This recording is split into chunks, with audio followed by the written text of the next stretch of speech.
안녕하세요. 지적인TV 라떼멘탈입니다. 요즘 날씨가 너무 많이 더워졌죠.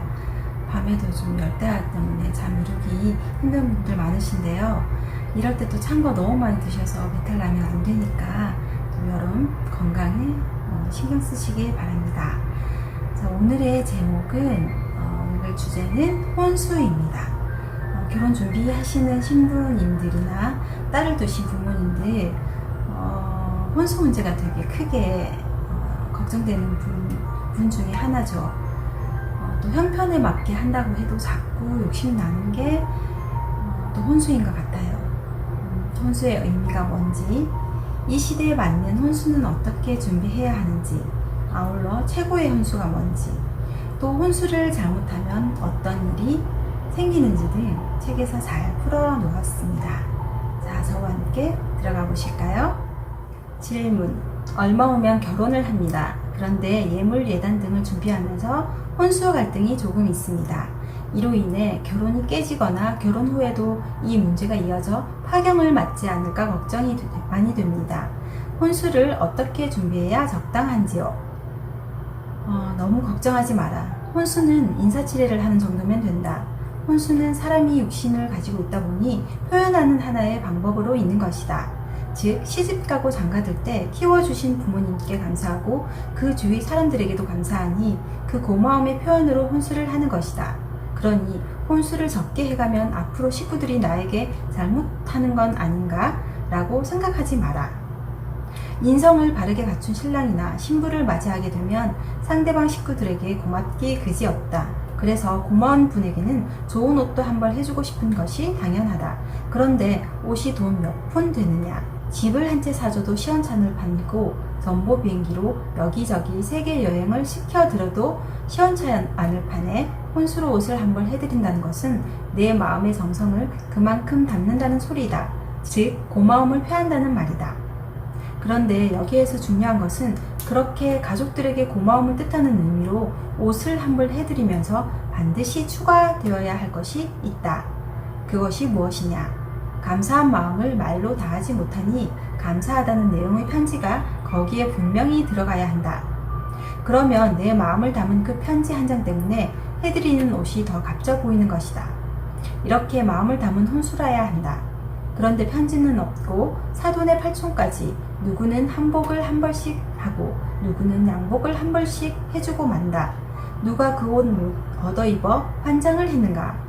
그렇게 보내면 얻어입는 사람 마음도 편치 않게 된다. 만일 그 사람이 진짜 갖추었다면 대충 물질로 때우려는 그런 마음도 없을 것이다. 이처럼 본인이 하기 나름이다. 그래서 어떻게 성장했는지가 그만큼 표가 나는 것이다. 남편이나 부인 될 사람을 만나 면접을 보는데 상대방이 인성을 갖춘 사람이라고 서로가 보게 되면 감사한 느낌이 스스로 들게 되어 있고 이 감사함은 자연스레 상대의 가족들에게 전달되게 되어 있다. 그러니 가족들에게 감사하다면 고마운 뜻을 담은 편지 한 장 쓸 줄도 알아야 하고 이럴 때 형편되는 대로 준비한 혼수가 아무리 싼 것일지라도 이 감사함의 편지로 인해 엄청난 효과를 올려 큰 값어치가 나가게 된다. 결혼을 해서 살아갈 때 서로가 뜻이 있고 인성이 갖추어져 있는 사람을 만났다면 달새방에 살아도 상관이 없다. 달새를 얻는다 해도 요즘은 어지간하면 아파트 얻을 정도는 되지 않느냐. 만약 돈이 모자라 아파트를 얻을 형편이 안 되면 요즘 신혼부부를 위해 정부에서 해주는 지원도 받아 이자를 조금씩 주고 살면 달새나 마찬가지지 아니냐. 그런 식으로 보금자리를 차려서 인생을 펼쳐나갈 수 있는 길만 열린다면 자수성가로 일어서는 것이 최고의 방법이다. 그런데 부모가 내가 한 10억 보태줄게 해서 그것을 받아가지고 왔다? 그로 인해 그자의 인생은 끝난다. 10억이 있으면 그때부터 30억을 모으기 위해 살게 되고 30억이 있으면 분명히 70억을 모으기 위해 살게 되어 있다. 이렇게 처음부터 물질이 노력 없이 거저 들어왔다면 그 인생은 물질 때문에 엉망이 된다. 무일푼으로 가더라도 정신이 바른 사람들끼리 만나서 인생을 살아가는데 합의를 봤다면 물질 같은 것은 전혀 장애물이 되지 않는다. 그러니까 그런 사람은 혼수 문제로 걱정이 없고 엉망진창으로 사는 사람들이 혼수 때문에 이야기를 하는 것이다. 그 사람들이야 혼수 때문에 뒤집어지든 깨지든 그것까지 우리가 지금 풀 필요는 없다.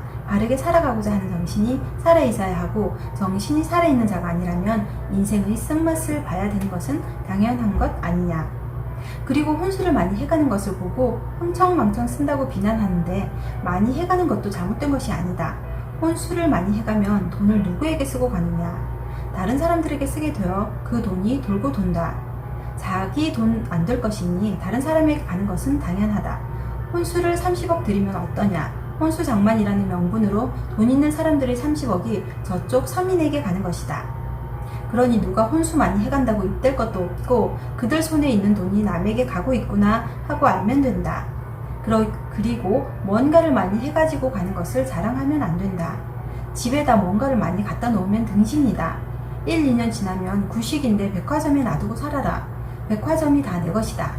백화점이고 가게고 인터넷에 보면 물건이 있지 않느냐. 거기 다 놔두고 살지 왜 집구석에다 다 갖다 놓으려고 하느냐. 거기에 놓고 침대가 필요할 때 돈 주고 침대 하나 가지고 와서 잘 쓰고 그릇이 필요할 때 돈 주고 그릇 하나 가지고 와서 잘 써라. 그릇도 요즘은 한 10년 되어도 안 깨진다며. 그런 곰팡이 피는 소리 하지도 마라. 옷도 메이커 옷은 달라서 3년 가도 7년 가도 안 비틀어진다나?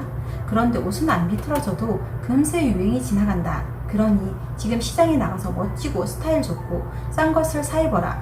그리고 올해만 입고 내년에는 누굴 주든지 해라. 내년 되면 구식이 된다. 그러니까 아주 깨끗하고 폼나는 것이 있으면 얼른 사서 올해 잘 입고 내년에 봐서 우중충하다 싶으면 누굴 주든지 버리고 또 멋진 것으로 하나 사서 입어라. 지금은 유행이 100일 만에 바뀐다. 석 달 열흘 한 철이면 바뀌어 그 다음 철에는 거기에 못 따라간다. 그러니까 돈을 70만원 주고 메이커 옷 사 입을 생각하지 말고 몇만 원짜리라도 지금 보기 좋은 옷을 사 입어라. 3번 빨아서 해지면 버려라. 그동안에 한 철 가버리지 않았느냐. 그리고 내년에 또 더 잘 나오는 옷으로 사고. 우리가 아직까지 시대의 흐름을 모르고 있다. 메이커 소용없다. 지금 멋지게 입어라. 왜 옷이 아무리 싸구려라도 천물은 좋지 않느냐. 천물에 딱 입고 2-3번 입은 다음에 조금 틀어지면 딱 버려라. 그러면 한 벌을 가지고 70만원 주고 살 것을 10만원 주고 10년 동안 새 것을 사 입을 수 있다. 혼수도 마찬가지다. 지금 잔뜩 사서 재놓고 안 쓰면 3년 간다. 그러면 다른 집에 가서 보고 창피스러워서 우리 집에는 뭐 있다는 소리를 못한다. 왜 그런 식으로 돈을 내버리느냐. 필요할 때마다 하나씩 모양 좋은 것을 가지고 와서 쓰고 없애버리면 될 것을. 그러면 비용도 많이 안 들어간다. 혼수한다고 몇 천만 원 들고 몇 억씩 드는데 그것이 뭔 등신짓이냐. 알차게 살려면 그런 등신짓 하지 마라. 그래도 내 멋대로 막 사는 것이 좋다고 하면 그런 사람은 멋대로 살라고 하라. 그 떡건물이 떨어져서 서민에게 다 오니 걱정하지 말고 저 양반들은 혼수가 30억 들었단다 하면서 흉도 보지 말고 잘했다 자꾸 써라고 하라. 그러면 장사하는 사람 장사 잘 되어서 좋고 그 돈이 회전되어서 서민에게 떨어져서 좋고 두루두루 서로서로 다 좋은 일이다. 그러니까 남의 것을 쳐다보고 네 화풀이를 하듯 입을 대고 욕을 하면 네 인생만 고달프고 힘들어지고 그 떡건물도 떨어지지 않는다. 있는 사람들은 얼마든지 쓰라고 하라. 우리에게 돌려주는 방법이 그 방법밖에 없는가 보다 하고 많이 쓰라고 하라. 우리도 많으면 그렇게 회전을 시켜야 되고 그들도 많아서 그런 식으로 회전을 시키는 것이니 이 모두가 대자연의 물결이 자연스럽게 흐르는 것이다. 따라서 그런 것에 불만도 하지 말고 각자 주어진 자신의 조건에서 최대한 올바른 방법으로 인생을 살도록 하라. 오늘의 요약입니다. 혼수를 보낼 땐 마음을 담은 편지 한 장을 동봉하라. 하지만 최고의 혼수는 그 사람이 갖춘 인성입니다. 지금 우리가 읽고 있는 이 책도 홍익인간 인성교육 강의입니다. 우리가 잘못 알고 있거나 잘 몰랐던 부분을 낱낱이 가르쳐주는 공부입니다.